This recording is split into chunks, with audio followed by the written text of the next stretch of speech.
I'm gonna shout out to Brick House. She be in my comments tearing her niggas up. She a little honey dip too. She looking like a honey. She looking like a honey dip. And then she a Brick House, and I know she thick. My dad told me Brick House turned to warehouses though, so you gotta be careful, man. So yeah, anyway, I appreciate you, Brick House. So before we get into the podcast, I just want to know I'm switching roles. Now the American is the immigrant, and the Haitian is the native. Now, the Haitian built a first world country under the French government, and the American is coming in from a third world country. We lived in shanties. We was barefooted. We was eating mud cookies. And this is the attitude we have. We don't know about civil rights. We don't know about Jim Crow. We don't know about the sacrifice that the Haitians did to get us into Haiti. All we know is the French government let us in. These Haitians are lazy. Not knowing the history, not knowing they're systematically left out of everything. That's the scenario. All right, get into it. They don't know what we don't know what they did to appreciate them.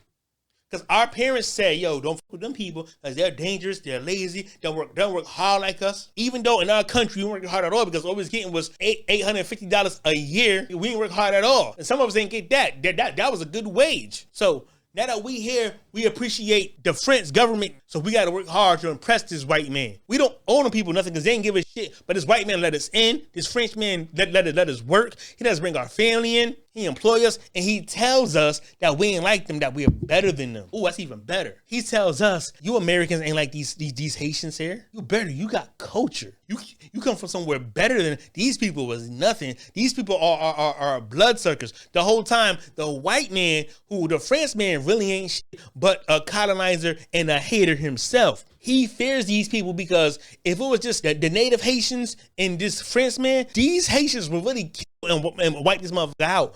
But we keep letting in Americans and Canadians and everyone else to keep our numbers good and to keep us, it blocks us. See, I'm not going to put y'all new Americans really next to me. I'm going to keep y'all by them, right? The lowest of you are going to be by the highest of them. But the highest of you are going to be next to the lowest of us. You know what I'm saying? That's how we're going to do this. So when it's a revolution coming, they're going to hate y'all first. That's the first line of defense. Then it's going to be the Americans. Then it's going to be the Canadians. Then it's going to be the Asians, who are the Africans. It's going to be then the Europeans. And then it's going to be us who are really the minority. We're going to let y'all in so you have more kids. Keep our numbers good. Y'all going to come into our military because we're going to pay y'all good. Because once again, y'all only get $850 a year. Our military is gonna pay you $70,000. How does that sound for you? And we gonna loan y'all a house, immigrant house. And you know what? We gonna give y'all money to get a store. Now, just using my imagination, I can imagine that the immigrant, the American that's coming to this foreign land, which is Haiti, will imagine that the French government is treating everybody like this. Because why would the French government treat foreigners better than they treat their own people? Not knowing that foreign people are cheaper labor and can be deported. We could frame them and just get them out of here. We could always replace them, but the native Haitians can't be replaced. They have claim to this country. They deserve to be in this country. What we're going to do is let more foreigners in to dilute them and make them weaker and mitigate them and systematically cut them out of opportunities by making them compete with people they shouldn't be competing with, which is the foreigner. That's what's going on. So in this scenario, the Haitian is forced to compete with people he shouldn't be competing with, invaders and foreigners. Now, it's not the Haitian or the American problem. It's really the French government we both should be at. But since I'm a foreigner, it's not my fight to fight against this French government. It's the Haitians' fight. And they do fight, but yet they get tricked back and backdoored every time to thinking that they winning. When really, the time they win, it's one step forward and 5 steps back. Now, even if I knew this, I still would take these Haitians' opportunity because it's a better life for me and my kid. I don't care about this Haitian. He should compete and work hard, even though he has generations of working way harder than me and my people who built nothing in my country. But I, as the immigrant, don't have the information or knowledge to know that this Haitian's contributions. So I can only assume that he's being lazy. And by choice, he chooses not to take advantage of opportunities. You know what I'm saying? So what's these people problem? Like, why these people can't get it right? We got it right. We immigrants. The Canadians got it right. The Germans got it right. The Chinese is getting it right. The Koreans are getting it right. The Arabs are getting it right. The Indians are getting it right. The Indians got hotels. The Arabs got a gas station. The Nigerians getting education. They're doctors. So what is these people problem? They've been here longer than everybody, but yet they're at the bottom. It must be their fault because the French government won't be unfair. It won't let us in and give us priority over these people, which is the reality of the situation is that's what the fuck is going on. But keep in mind, we swapping out Haitians for Black Americans. But this is the scenario. Not knowing what's really going on with these people. And these people are the Haitians that's representing the American. Now, let me get into this part. The matter is, the Haitians shouldn't have to compete against foreigners. But ever since he was free, he been competing with foreigners. So the same year he was free, 1864, 1865, they had an Ellis Island invasion of Europeans. They flooded America with European peasants. The worst. The poorest of Europe came here to replace them as no longer free labor. So we can't get free labor. And when I say them, I mean the Haitians, the French government. We, the government, don't want to depend on these people we just let free because we don't want them to overtake us. So what we're going to do is bring in other people who have our same complexion, our same skin tone. So it'll be easy to identify them and we can outnumber them. We all can go against this group and them being the Haitians. We don't want to pay the Haitians for labor because now they can form against us and get all our money because we depend on them. We don't want to depend on them. So what we want to do is get another group who we could pay for less, and we could also use them as tools in a thing called whiteness and include them into lower rank society, but it still be above these Haitians.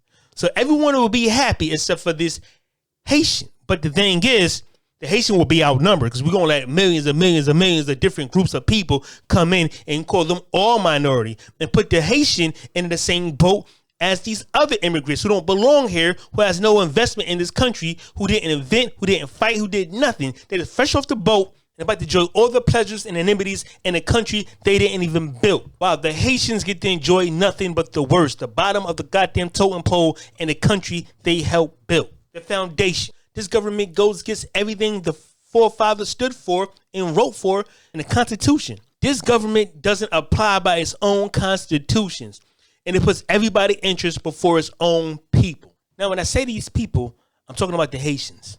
Everybody gets priority to cut the line in front of these people when they got to go to the back of the line, right? Everyone gets to get advantages, leg ups, head starts, restarts, set asides, tax breaks, bailouts, nepotism, favoritism, priority, charity, fundings, loans, donations, and forgiveness, right?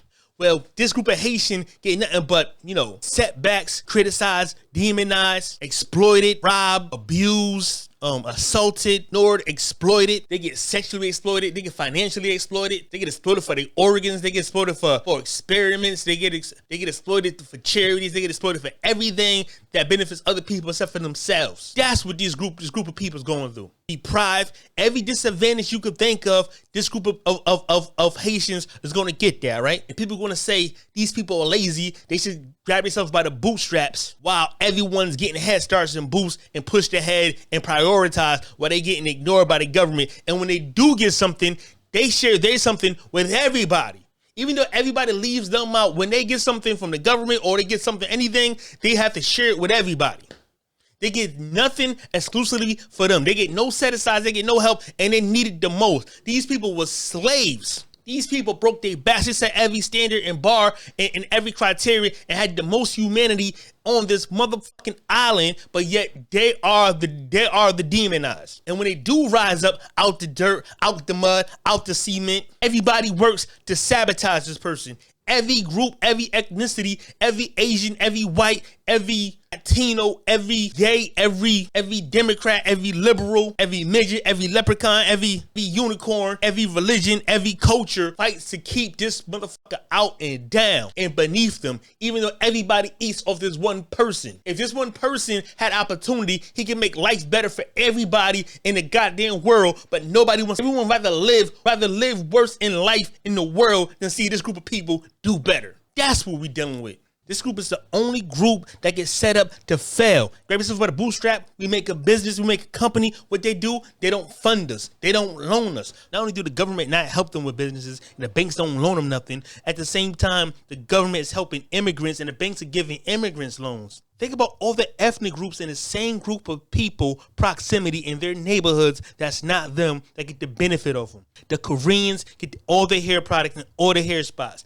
Asians get all the nail salons. The Latinos get all the bodegas and corner stores. The Indians get all the motels and cheap motels. The Asians also get all the spas and legal tricking spots, the legal whorehouses. And Arab get to control all the gas stations. And it's all proximity to this one group of people neighborhood. Everyone is bleeding the resources and dollars from this one group while telling this one group that they're lazy and they have a victim mentality. Everybody that's benefiting from the victimization of this one group is telling this one group that they are victims and they're lazy. When none of these people were successful in their own country and couldn't be. They couldn't work hard enough to be successful in their own country. They couldn't grab themselves by the bootstraps in their own country. But they here telling this native group of people who've been here before the country was formed, who've been here genetically way before it was settled, that they're lazy. But in the reality of the situation is they're systematically oppressed. No one will acknowledge that this group is systematically oppressed and every group is systematically supported. Every group is systematically elevated. Every group is systematically thriving, flourishing. They have help. No group is admitting that they have help. They all acting and pretending like they doing it on their own, it's their own merit, where in their own country they never been successful. Where in this country, these people always been successful, but always been sabotaged. It's nothing but psychological warfare, reverse psychology that's going on to this group. And everyone is believing it. Except this group knows the truth and everyone else is fucking pretending like they're better than what they are and they're more intelligent than what they are. They're not. None of them. None of them are hard workers. They all incentivized to make 50 times more than they will make in their own countries. They all come from shithole countries. Each and every last one of them. But they have the nerve to look down on this one warrior class of people. But I come there as an American getting all fat and saying, look at these lazy people. They're so ungrateful. The white man give us everything. Why are you complaining? Why you always want more? Do more. Opportunities are endless. Not knowing how you see life is different from this motherfucking invader, this intruder, this alien who comes from a different way of life, a different way of living, a different standard, a different pride, a different respect. Y'all not even on the same level for this peasant to even talk to you. This coward who left his country, who left all his family, who left all his culture just to be in your culture and your land next to your people. He has the fucking audacity to tell you that you're lazy, that you don't work hard. And now on top of that, they make corporations to compete with us to drown us out. They get cheaper prices than us. They get more advertising than us. They get more commercial than us. They raise our taxes so we can't compete. So they will lower a corporation taxes, but raise a mom and pop's store taxes. And we got to get our supplies for them because they're the wholesalers, but they're the wholesalers into the retailers. Then they tell us to get an education. That'll help us elevate out of our poverty class. We get an education. All that do is put us in debt. So now we got a bunch of educated, broke motherfuckers think they're better than somebody because they got a degree that a white man told them they were smart, but yet they're broke and they're struggling. Only thing that did was make women think they're smarter than the men that they're supposed to breed with and mate with and marry and cherish. Now it makes them think that they're better than them. Every time we do something, we get backdoored. We was the only one fighting for change, yet everyone benefited from the change except for us. This is what you're dealing with. Every time you give them a fair shot, they succeed, they exceed. But every time they succeed, the government just arbitrarily change the rules. Change the goalposts, move the goalposts on a whim, Every time we succeed at something, they change it right on site. They could be excellent at anything they're in, and they won't get the job, and they let somebody with damn near with Down syndrome have the high positions. They rather let a white person that's slow and incompetent have the position instead of the overqualified black guy. Then when they get a degree, they're overqualified for it. They can't get a job because they're overqualified. So you have people with degrees making minimum wage. You have these overeducated minimum wage workers, unemployed. That's what we're dealing with. Keep in mind, so this makes sense, I'm either speaking from a government perspective when I say we keep them down and they are the Haitians and we are the government, or I say we as in we are the immigrants, the Americans that's coming in to take these people's jobs. Because all the French government is doing really is hiring a new class or a new type of indentured servitude. Because we coming over here to work for less, and the government is going to assist us get us on our feet. So while we on our feet, we have housing, we have income. They get us a job, they're educating our kids, and yet we live and they put us in better communities or in proximity in a better part of their own neighborhood of the native Haitians. When we come here, we are already eager to work. We're eager to do good because we think it's not about opportunities here. But not knowing these people are not privy or not even privy, they don't really have access to these opportunities because they're denied these opportunities. They hide these opportunities, or they give these opportunities to people like me, the immigrant. And to keep them down even worse, they give their women cheap housing they can never own for a low income. They give them wages so they won't work and earn, income or wealth. On top of that, they put drugs in the community, alcohol in the community. They deprive them of any opportunities. But I don't know none of this. I just see these people as down and out, downtrodden, angry, depressed in the worst parts of the country. I don't know the history. I just see these people for what I'm seeing because I have no knowledge. Nor do I care because I'm here to motherfucking score. I'm here to do the best I could to provide my family and to ball on my damn people in my country. I'm a ball on them. I'm gonna go back and visit and act like a king because I have no loyalty. I'm selfish. I'm coming here as a selfish immigrant. All I do is care about me and my kids. I don't care about the people at home. I mean, I might send some money. I might send some things back, but I'm not sending this. I'm not bringing them back here. I don't want them on my level because I'm doing good. I made it for my family, and my kids know even less than me. Because now, in my mind, from my experience, these Haitians who are, AKA really the metaphor for Black Americans, are angry, mean, and they rude, and I don't get their sense of humor. I don't get their jokes. I don't understand these people. So I don't like these people. And in my household, I'm going to talk to them. I talk about them like a dog to my children, to my girl. Not knowing that my kids are going to have to function with these people and carry my same attitude. And that's not going to work. That might get them beat up in school. And not on top of that, my culture is different. Like the parents don't know how to dress these kids or acclimate to these kids. Because the parents don't really want to associate with these native Black Americans or these native Haitians because sometimes I'm not that smart. Sometimes I'll be confusing what role I'm playing. But just deal with me. So, and on top of that, I treat these blacks like they garbage. They don't like me. I don't like them. But I kiss these white men buttocks all the time. Every time I see somebody, I kiss their buttocks. Because I want their approval. I want to move up. I want them to accept my children and my family. Not knowing they would never accept me. And they look at me worse than they do the American. Because at least they respect and fear. And they treat me less than the actual Haitian. Because at least they respect the Haitian and they fear the Haitian. Because he will turn up and burn us down. But me not knowing I'm being used as a tool for progress because they moving me up and keeping the native Haitians down. But nobody knows we're different because we're separated. And we can use flat blackness as if we all one.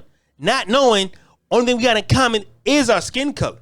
We have nothing else in common. And white supremacy, we both have white supremacy, but white supremacy is expressed differently. I see my white supremacy as, the French somewhere far, far away who don't bother us.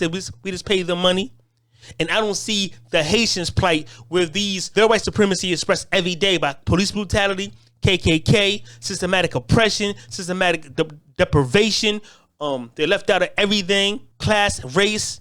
But I don't know. I'm not hip to none of this. This is our scenario. When I say they, I mean the Haitian woman. You know what I'm saying? And I'm talking as if I'm the government. When I say we, I'm saying the government in this aspect right here. We're going to educate their women.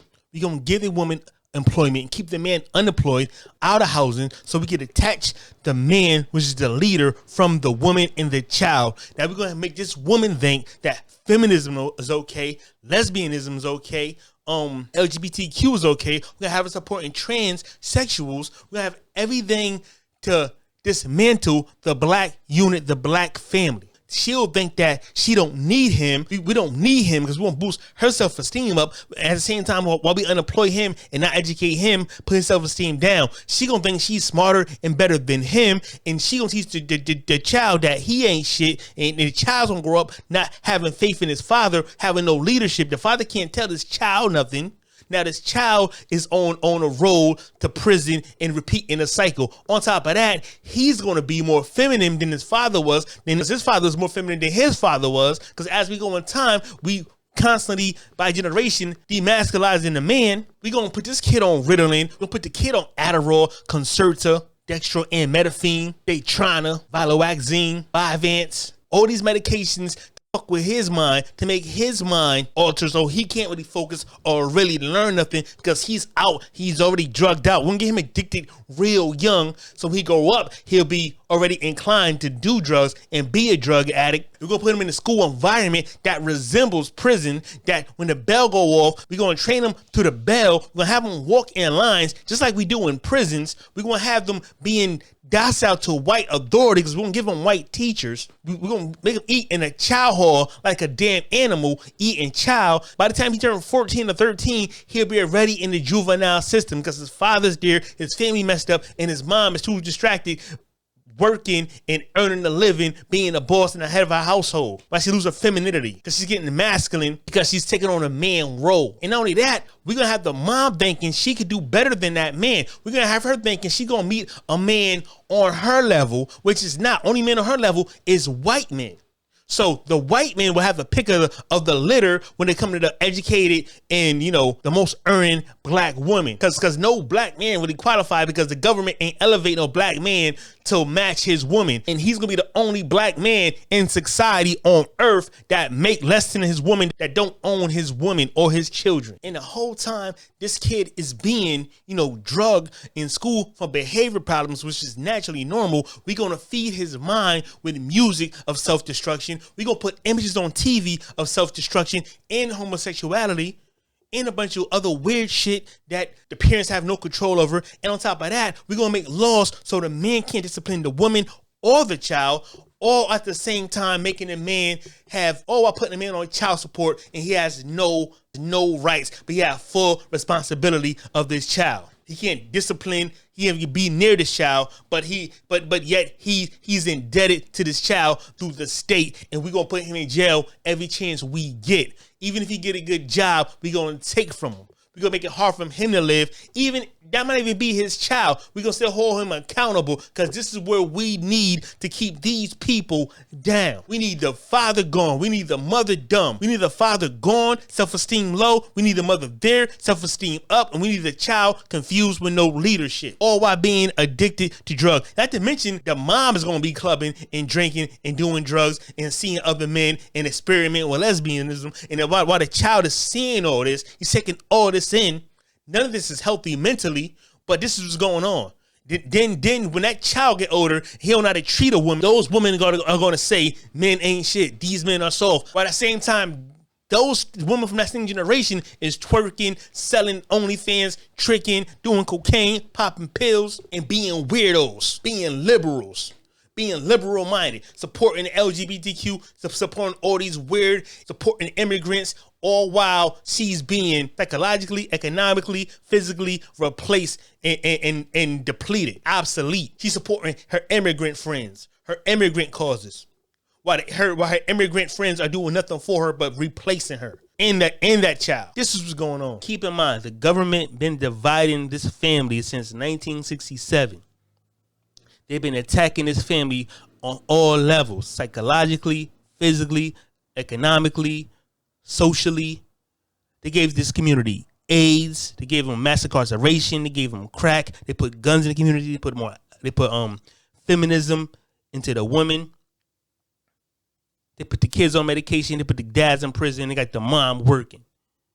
And systematically, by design, The government forced these people to live in one part of town in particular, which is called red line towns. Economically deprived. They don't get no resources. But yet you get to come here with your family intact, uninterrupted, undisturbed. How would you see these Haitian people? If you didn't know the knowledge, if you didn't know everything I just said to you, how would you see these people? You would see these people are just fucking degenerate. They can't get right. They're no good. I don't want to associate with these people. And you don't know none of the history. That's how immigrants see Black Americans. This is how they see us. And Black Americans, you need to know this is how they see us, because they don't really know the history. By the way, if you're wondering who this female is in my B-rolls, her name is Rodelani. I can't say that French shit, but she bad as a motherfucker. You should go subscribe to us. I ain't got permission to use her content, but fuck it. I need some B-roll, but goddamn, she bad as a motherfucker. Nigga, shit. She ever come across my way, I leave a black bitch quick. What is the Black American shit is out the window, nigga? Say by say, baby. I'm just playing. But yeah, she fine though. Go check her out. She a young honey dip. This is what I want Haitians and immigrants to see it from this perspective. Imagine all this was going on to y'all while we came to y'all country and all this was going on. That's what's going on with us. Everything I just listed is what's going on. It's what's happening as we speak. See, that's the story in reverse. And that's how it was really was causing us friction. The Haitians don't know what we've been through. But in reality of it is they benefit from us. And I know y'all like to bring Marcus Garvey up. He's some hero. I don't think Marcus Garvey a hero. And I don't think Stokely Carmichael was special either. But think about it though. We already had a Frederick Douglass, Harriet Tubman, a E.B. Du Bois, a Noble Drew Ali, a Tuskegee College, Harlem Renaissance, a Deacon of Defense, a Black Wall Street. We already had a thriving Black American society, which he didn't have. Marcus Garvey, they didn't have this no revolutionary meeting. They didn't have no scholars. They didn't have no boule in Jamaica. Marcus Garvey had to come here and get enlightened and get involved in our movement. He didn't really add nothing because Pan-Africanism already been here before him. A Trinidadian really started Pan-Africanism. Henry Sylvester Williams in the 1800s. He died 1811. He died 1911. Marcus Garvey came here in 1916. He tethered on, latched on to something that was already established. He just became popular here because in Jamaica, he couldn't become popular. The same with Farrakhan. Farrakhan couldn't get a movement done in Jamaica. He had to come here and join the Nation of Islam. We already had a Malcolm X. We already had a Elijah Muhammad, Martin Luther King, Frederick Douglass, Booker T, E.B. Du Bois, a James Baldwin. We already had all these prominent people already on the Black American wave.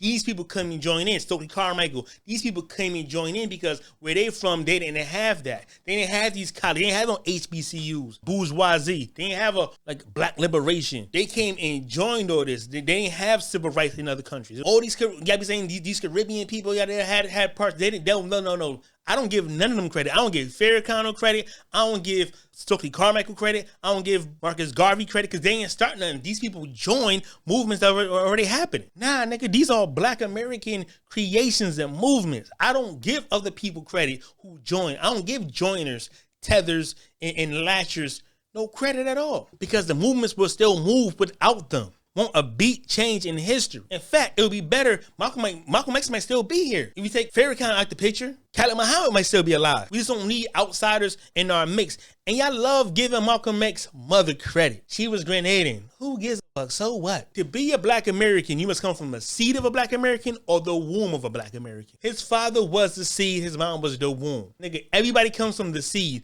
Malcolm X is a seed of Black Americans. His father died up on the KKK. You don't get no blacker than that. Malcolm X's weakness came from his mother. His strength came from his father. He followed his father's path. He didn't follow his mother's path. His mother went crazy. He died like his dad did for revolution, for change, for Black Americans. He didn't fight from Grenada. Carmichael and Farrakhan, they didn't fight for Jamaica. They didn't fight for the Trinidadians. They put on our cloak of armor. Black, because they're not Black. Farrakhan is not Black. He is a Jamaican. Nigga, an immigrant can't be a Black American. An immigrant can't be Black. Black used to be an insult. Like, we wasn't always Black. We was people of color. So when we was people of color, the whole African diaspora was people of color too. So when we became Negro, the African diaspora became Negro too. We became African American.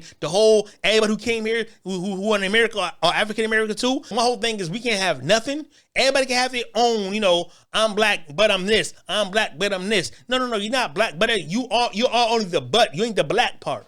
We are Black Americans. We are Black, Black's short for Black American. Let's not ever confuse that. I'm black like you. No, you're not black like me. Nigga, your black blood didn't fertilize this land. Your black blood didn't feed these plants. Your black blood didn't hang from these tree limbs. Your black blood wasn't beat by billy clubs. Your black blood didn't fight for civil rights. Your black blood wasn't in the Black Panther Party. Your black blood didn't sacrifice on this country. We are not the same. Our contributions to society is not the same. Our inventions is not the same. We have nothing in common other than skin. I have more than skin that identifies me. I have a lineage. I have a culture. I have a history that defines me. I have a place of birth that defines me. I have a lineage that defines me. We don't define each other. Nigga, we decided that we was black. We made Black and I'm Proud. We did this. We made songs about it. We got songs that resonate with us that y'all can't feel. I mean, y'all might can enjoy it, but y'all can't feel. Y'all can't feel Marvin Gaye, Inner City Blues. Y'all can't feel Tupac, Keep Your Head Up.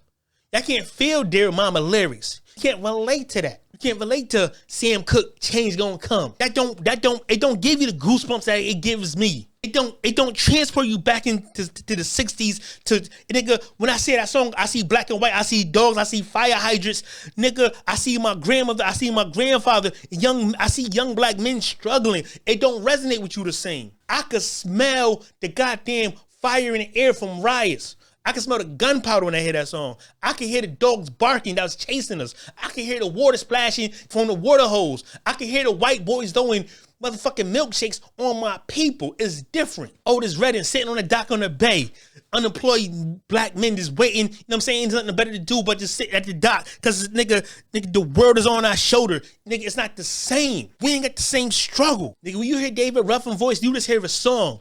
I don't. I hear drug addiction. I hear pain. I hear neglect. I hear abuse. I can see it. I can see the heroin. I can see the needle. I can see the goddamn fire under the goddamn spoon. I can see the syringe. I can see the blood. It's different. For y'all to come and do our music is so disrespectful because y'all don't put the same pain in it. It don't mean the same. Rick James in the ghetto. I can see the graffiti. I can see the bricks. I can smell the poison ivy. I can see the fucking rusty fences. I can see the corduroys. I can see the striped shirts. I can see the Levi jeans. I can see the Converse pants. I can see the afros. I can see the pick. Nigga, I can smell the lotion. Nigga, it's different. Nigga, I am from this. It's not the same. For y'all to say we the same, it is not. James Brown, Big Payback. I could see the Cadillac. Nigga, I could feel the motherfucking cashmere. I could feel the suit. I could almost feel the cocaine in my vein. And mind you, nigga, I never did cocaine in my life. Let's be clear. I never did cocaine, but nigga, it just resonates. I know the experience. I'm of this.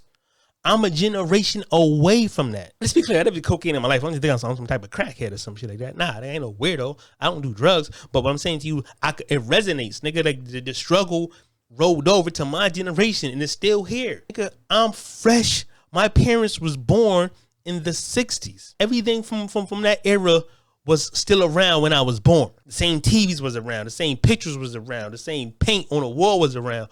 I am from that. The same bricks, the same asbestos, the same paint was on the walls from the 60s when I was born. My grandmother had some of the same wigs and outfits, the same records. It was still there. That's when it's still that. I don't do cocaine, but I'm just letting you know how much I could feel the presence of these songs and the emotions. It was there. It was on my neck like a demon. Still there. Y'all would never know this experience I am explaining. That's what I'm getting at. I don't think a nigga do cokehead in the. I ain't no weirdo. I can almost feel the anger, the muscles. I can almost feel the 45 under my backside, nigga. I know what it is to be black in the 70s, nigga. I was born in the 80s, but these songs bring me there because it's in my DNA. It's in my programming, nigga. It's in my genetics.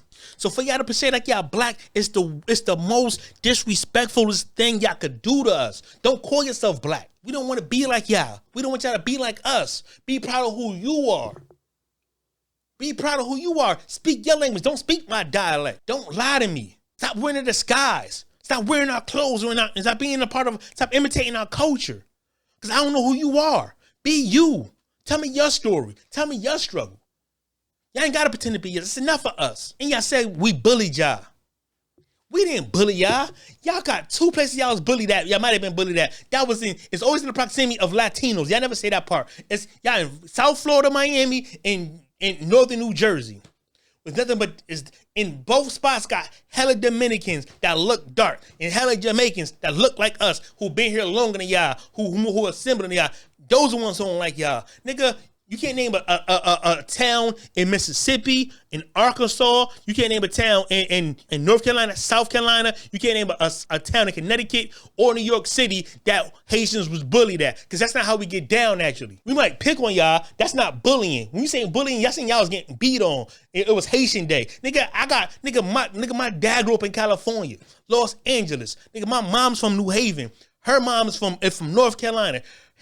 Her father is from Florida. My dad's father from Virginia. I never heard that. I got family in Florida. Nigga, I got 2 grandparents from Florida. I never heard nobody say they hated Haitians or they beat up Haitians. I got cousins right now in Florida that, from Miami. Nigga, I never heard that Haitians was getting beat up. We don't do that. That's not really what we do. Y'all confusing others as us because they look like us. That's why everybody need to act like who they are. Everybody, if you from your island, dress like your island, nigga. Wear your sombreros, nigga. Wear your Latin shit, nigga. Play your Latin music. Be different. Stop trying to assimilate to us all the time. Even be white. Just don't be us. We don't need nobody being us, cause y'all dilute us.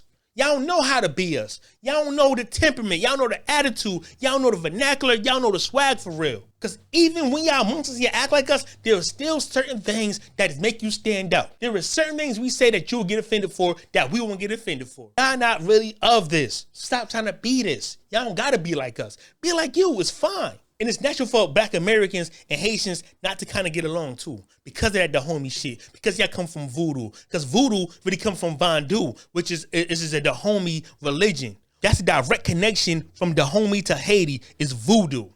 Now, you're probably asking yourself, what does Voodoo have to do with Black Americans and Haitians? Well, the thing is this. So the slave empire that's famous for selling slaves are the Dahomey. The Dahomey tribe practiced Voodoo, V-O-D-O-U, Voodoo. Voodoo is very similar, if not the same, as Voodoo. How would Haitian slaves get Voodoo? Good question you may ask. See, Voodoo is the practice of different things. It's a religion. See, it's a Dahomey religion. The Dahomeys practiced this as they went out for war, as they conquered people for strength, for power. They conjured a lot of things. They sacrificed humans. They ate hearts. They drank blood. They sacrificed animals. Kind of the same thing as Voodoo. Voodoo, they used to sacrifice people. Voodoo used to sacrifice animals, goats, chickens. Voodoo, they have altars. They have altars. They do rituals. It's a religion. It's a hierarchy. It's an initiation. That's the same exact religion of the people who sold Africans and African Americans to slavery. Our natural born enemies. Haiti picked up the torch and followed the same religion. So it's the same energy, the same spirit. Now, Black Americans also took a spirituality from Africa. We took Hoodoo. Now, Hoodoo doesn't arrive from Dahomey. Hoodoo derives from, Angola, Cameroon, Congo, mainly the Congo. And it's the practice of root work, medicinal purposes, botanical things. Botanical knowledge, a connection with your ancestors, honoring your ancestors, carrying on tradition of your ancestors, appreciating your ancestors. That's why we appreciate Martin Luther King, Malcolm X, Huey P. Newton, Dr. John Henry Clark, Medgar Evers, the Deacons of Defense, everyone who fought. That's why we invented Memorial Day. Memorial Day is actually a fruit of Hoodoo. It's honoring our ancestors who fought, who we respect. Hoodoo is also reflecting a lot of our grandmothers who had, the medicine cabinets. When you got sick, she didn't take to the doctor. She healed you. She made her own little potions and put the spoon in your mouth, and it was nasty as fuck. They had like fish oil and liver oil and shit like that. But it healed you. It got you good. You know what I'm saying? It stopped your cold and, the chicken broth and the herbs and all that. All that's a form of Hoodoo. Black American Hoodoo is not a negative thing. There is no sacrifice and there is no spells. There is no evil. There is no ritual, no initiation. There's no religion. It's just helping people out. It's just positivity. It's just good energy. It's just, a lot of times the white man would send for the root doctor or the conjurer to heal him when he was sick, when he was dying. A lot of American medicine came from the conjurers, the root workers. Dr. Sebi's a root worker. This is something in our knowledge. It's something we do naturally. It's our intuition. It's tradition. This is a part of a Black American culture that's not really highlighted. Hoodoo can't be used for evil. Voodoo can be used for evil. Voodoo, you could have spells on people. You could drain people's energy. You could turn them. Rumor has it you can turn people to chickens. You could turn people to cats. Rumor has it that in Haiti, some people turn to cats and shit like that. birds and shit like that. They could conjure demons allegedly. I don't know for sure. I don't want to demonize or I'm not even calling that a bad religion or paganism, because that's what white people do. But white people down other people's religion they fear of. White people rather having us with their religion and they demonize everybody else's. I'm not gonna do that. But voodoo and hoodoo is different. And the reality of it is these are conflicting tribes. Congo, the Anglo Empire, these are all enemies other than the homie. The homie was a brutal, savage, African, tap dancing, coon ass tribe, which Haitians derived from. That's where they got voodoo from. In a nutshell, that's all it is. With hoodoo, was no candle lights, there was no chickens, there was no paint on the wall, there was no paint on your face, no feathers, there's no, weird wardrobe, there's none of that. There's no skulls. You see skulls and shit in voodoo, knives and all that weird shit. That's not hoodoo. Hoodoo is simply medicinal, simply life, and simply honoring our ancestors in a nutshell. It's simply carrying on tradition and making people respect your ancestors. That's what hoodoo is. That's the difference between voodoo and hoodoo. Hoodoo is medicinal, it's positive, it gives life. Voodoo can be used for protection. It can also be used as a weapon for evil. So voodoo had sacrifices, cannibalism, human sacrifices, to kill goats, to kill chickens, all the violent shit you would think of, as opposed to voodoo just healed. There was no killing, there was no blood, there was no art, there was no religion, there's no initiation. It's just pure healing, medicinal, good energy, and remembering your ancestors. Voodoo is not that, and they're different. If you ever noticed, white people never demonize hoodoo. They never demonize root work. In fact, they changed their name. You know how they take rumors and they remix things? They remix it and they call it botanical gardens. I can't say that shit. But yeah, that's what root work really is. It's really natural roots, herbs, and things that make you healthy. They get it from us. For example, you think of hoodoo, you can think of Dr. Sebi, even though he wasn't Black American, but you can think of Dr. Sebi. You can think of George Washington Carver. Good things come from hoodoo. That's where we come from. That's part of Black American culture. Medicinal things is part of Black American culture. This is a whole nother level of our culture that's not speaked about, but this is tradition. Everyone had a grandma who made potions and made things to make you better. We all had that. A great grandmother. We all had that. That's part of the Black American culture. We don't practice that. That's how we know we kind of, y'all kind of the people who sold us a little bit. Y'all kind of naturally, genetically are rivals anyway. You know what I'm saying? That's the unspoken word. This thing we got going, this tension we got going, how y'all really feel, how y'all really be kissing up to white people, is kind of in y'all blood and y'all DNA. No one is saying this. No one noticed this. I do. I know your history. I know your bloodline. I know your lineage. I know the connections. Certain things y'all do. Certain sacrifices. I know your voodoo religion. It involves sacrifices. That's why they say y'all eat people, because that's part of Voodoo, eating hearts and shit. Nigga, I know I know what you really are. Not saying that's good or bad, but I just know the differences, and I know why we kind of got a little conflict. But we don't have to, niggas. We don't hate y'all. Y'all not really our enemy. We are both are being used to fight against each other. But it's not us who initiating it. Y'all distracting us by being hateful to us, by blaming us for y'all upbringing and being bullied. Instead of getting strong, y'all mad and holding grudges. Black Americans who do that. Plenty of Black Americans bully other Black American kids. Grow up and we all cool now. I was never a bully. I grew up with the bullies. But I know who got bullied, and I know now it's all cool. And they appreciate it. We made them tougher. Now they go anywhere and they ain't having that shit. Everybody who got bullied from my neighborhood, go outside and get everybody I hear about them, yo, so yeah, here's square. Nah, he ain't no square. Nigga, he ain't having that shit. Still sharp and still. Y'all be acting like wood. And that's the problem. We have the unity. Y'all come here on some divisiveness. You don't gotta hate us. We ain't your enemy. We don't want y'all dead. We don't want y'all to be slaves. We don't want y'all in huts. Nigga, we felt sorry for you during the earthquake. Nigga, you think we want to see y'all eating mud cookies? Even though I joke about it because it's a good insult. But you think I want to see y'all? I want to see other people who look like me in mud huts. I don't want to see white people doing bad. Nigga, that's not us. Black Americans, and that we have a heart. Nigga, we love people. We are the most care. Nigga, we taking the most people. We care the most about humanity. When apartheid was going up, nigga, we was marching for Mandela. During the war in Vietnam, we was protesting Vietnam. During segregation, nigga, our artists were refusing more for white people because of segregation to our people, to be allies and root for the Jews to have Israel, to have, their own Jewish state. We did that. I ain't saying that was right, but we did that first because we ain't know no better. We supported that. Our leaders supported that because it's the right thing. We want everybody having justice and peace. We fight for civil rights for everybody. See, we ain't like the Latinos. When we fight, when they go to court, they fight for themselves. We ain't like the Asians. When they go to court, they fight for themselves. No, when we go to court, we fight for humanity. We do it for everybody. Nigga, we the only culture that we embrace everybody up until now, though. That shit stopping now. But we was the only culture that welcomed everybody in. We support everybody. We support Latinos. We supported the Asians. Even black gays support LGBTQ. Black women supported feminism. We supported every cause, but nobody support our cause ever. To our own detriment, because everybody turned on us. Y'all always Trojan horses. We thought y'all looked like us, but y'all all turned on us. Because the white man had an agenda. His agenda was this. We gonna let people who look like, because we fought the other people on our side to come here. But we ain't know y'all's gonna behave like y'all behaving. We ain't know y'all had animosity. We ain't know y'all history. We ain't know we was different, but we are. Our proximity to white is different from your proximity to white, and we react different. See, our proximity to whiteness made us a tighter knit people. We was a teardrop in the sea of whiteness. Always outnumbered. We was always outnumbered 10-1. Y'all outnumbered people 16-1. It's a different attitude when you're the weaker person. When you're the weaker person, you have a more connection with your brother. Because everybody out against everybody are enemies. So we was forced to love each other. As opposed to y'all had really no white people amongst y'all, and y'all idolize them, so y'all all fighting, y'all all fought each other. Because that's the homie blood. It's evil blood. It's turning your brother blood. These the homie people sold other Africans to Europeans for material goods. Guns, liquor, a Bible, stupid shit. They sold their own brothers.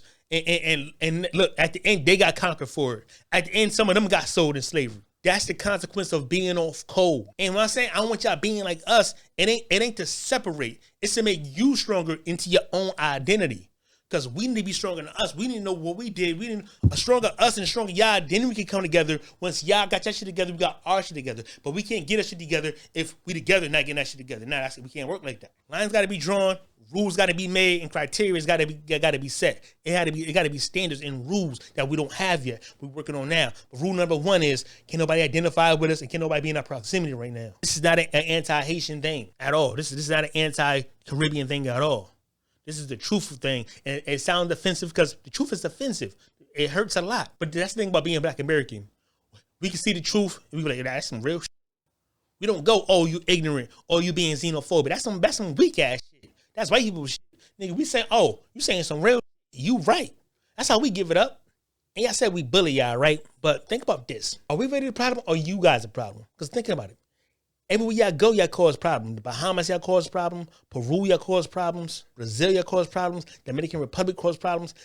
The DR kicked you out. Brazil kicked y'all out. The Barbados kicked you out. The Bahamas kicking y'all out. Y'all didn't get kicked out of more goddamn towns.